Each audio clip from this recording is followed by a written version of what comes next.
ಹಾಗಲಕಾಯಿ ಪಲ್ಯ ಮಾಡೋದಕ್ಕೆ ಒಳಗೆ ನೋಡಿ ನಾನು 2 ಹಾಗಲಕಾಯಿ ತೊಗೊಂಡಿದ್ದೀನಿ. ಹಾಗಲಕಾಯಿನ ತೊಳೆದ್ಬಿಟ್ಟು ನಾನು ಹೆಚ್ಚಿಟ್ಕೊತೀನಿ.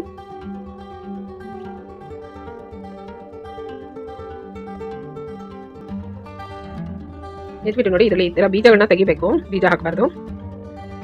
ಬೀಜ ತುಂಬಾ ಕಹಿ ಇರುತ್ತೆ, ಹಾಗಾಗಿ ಬೀಜ ತೆಗಿತೀನಿ. ಬೀಜ ಮಾತ್ರ ತೆಗಿತೀನಿ. ಇರೋ ಒಳಗಡೆ ಸೈಡ್ ಬೆಳ್ಳಗಿದೆಯಲ್ಲ ಅದಿರಲಿ.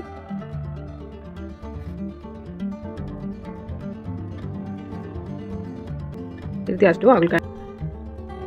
ಒಗ್ಗರಣೆಗೆ ಒಂದು ಬಾಣಲೆಯಲ್ಲಿ ಎಣ್ಣೆ ಹಾಕಿ, ಎಣ್ಣೆ ಕಾದ್ಮೇಲೆ ಸಾಸಿವೆ ಹಾಕ್ತೀನಿ. ಸಾಸಿವೆ ಸಿಡಿಬೇಕು. ಸಿಡಿದಾದ್ಮೇಲೆ ಕರಿಬೇವಿನ ಸೊಪ್ಪು ಹಾಕಿ, ಆಮೇಲೆ ಹೆಚ್ಚಿಟ್ಕೊಂಡಿರೋಂಥ ಈರುಳ್ಳಿ, ಟೊಮೆಟೊ ಈ ಪಲ್ಯಕ್ಕೆ ಜಾಸ್ತಿನೇ ಹಾಕಬೇಕು. ಆವಾಗಲೇ ಇದು ಕಹಿ ಇಲ್ಲದಂಗೆ ಚೆನ್ನಾಗಾಗುತ್ತೆ ಪಲ್ಯ. ಈರುಳ್ಳಿ ಕಂದು ಬಣ್ಣ ಬರೋ ತನಕ ಫ್ರೈ ಮಾಡ್ತೀನಿ. ನೋಡಿ ಈ ಥರ. ಹಾಗಲಕಾಯಿ ಆರೋಗ್ಯಕ್ಕೆ ತುಂಬಾ ಒಳ್ಳೆಯದು.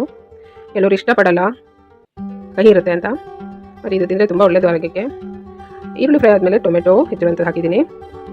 ಟೊಮೆಟೊ ಮೆತ್ತಗೆ ಬೇಯಲಿ. ಅದಕ್ಕೆ ಅರಿಶಿನ ಹಾಕ್ತೀನಿ. ಅರಿಶಿನ ಮತ್ತು ಉಪ್ಪು ಹಾಕಿ ಫ್ರೈ ಮಾಡ್ತೀನಿ. ಟೊಮೆಟೊ ಸ್ವಲ್ಪ ಮೆತ್ತಗೆ ಆಗಬೇಕು.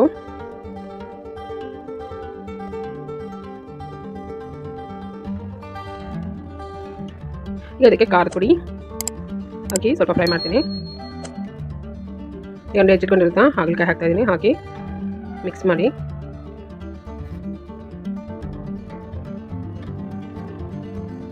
ಅದಕ್ಕೆ ಸ್ವಲ್ಪ ಉಪ್ಪು ಹಾಕಿದ್ದೀನಿ. ಮೊದಲೇ ಈರುಳ್ಳಿ ಟೊಮೆಟೊಗೆ ಉಪ್ಪು ಹಾಕಿರೋದ್ರಿಂದ ಸ್ವಲ್ಪ ಉಪ್ಪು ಹಾಕಿದ್ದೀನಿ. ಮತ್ತು ಕಾಯಿ ತುರಿ, ಕೊತ್ತಂಬರಿ ಸೊಪ್ಪು, ಹುಣಸೆ ರಸ ಹಾಕಿ